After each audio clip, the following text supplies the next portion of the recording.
Thanks so much for listening to the Practicing Connection podcast. I'm Jessica, and I'm flying solo today for the first time ever. I'll be rejoined by my co-host soon, but today it's just me. And I'll be sharing a practice for goal setting that I have used successfully in the past. It's called WOOP. That's WOOP,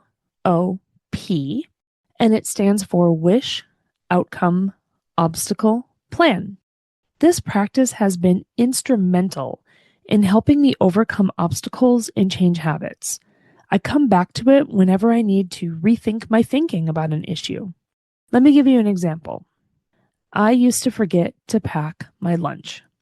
Almost every day, I would rush out the door without a lunch, and very likely without having eaten breakfast as well.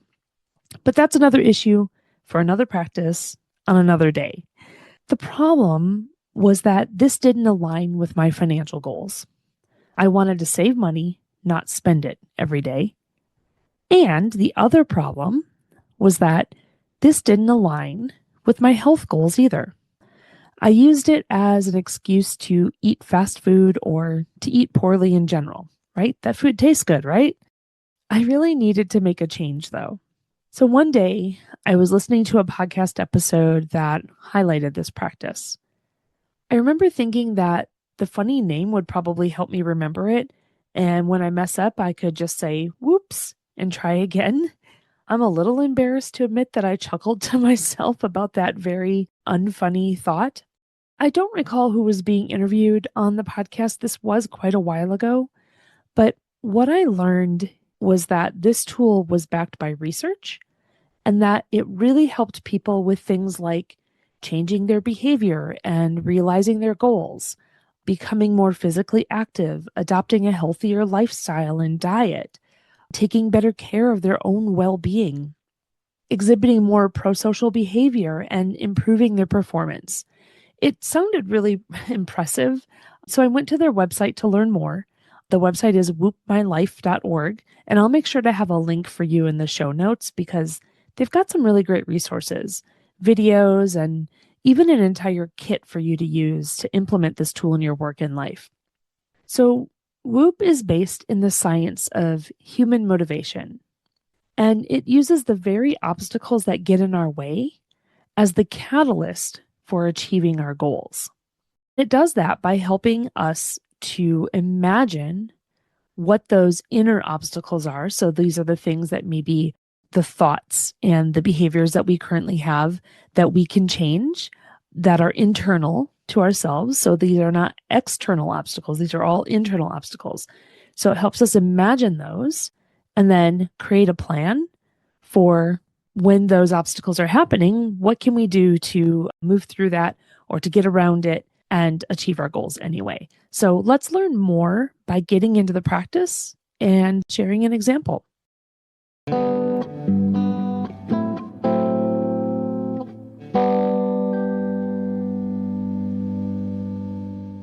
Again, WOOP stands for Wish, Outcome, Obstacle, and Plan.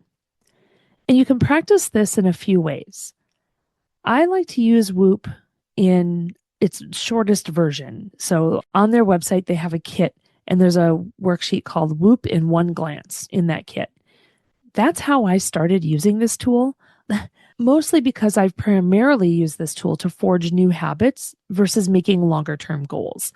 But it can be used both ways, and you can find out more at their website at woopmylife.org. So let's get started. Start with your wish. In 3 to 6 words, choose your wish. Choose something that is challenging but feasible. I've heard things like, I want to run a marathon as being a wish.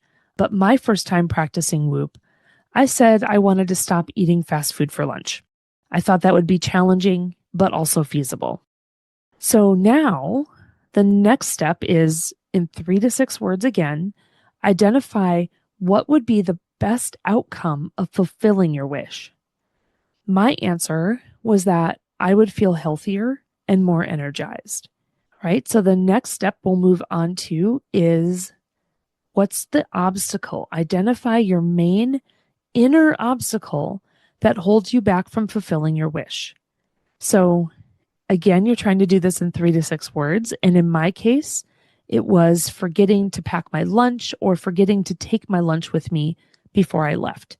That's more than 6 words, but the word limit is really a guide to help keep you focused.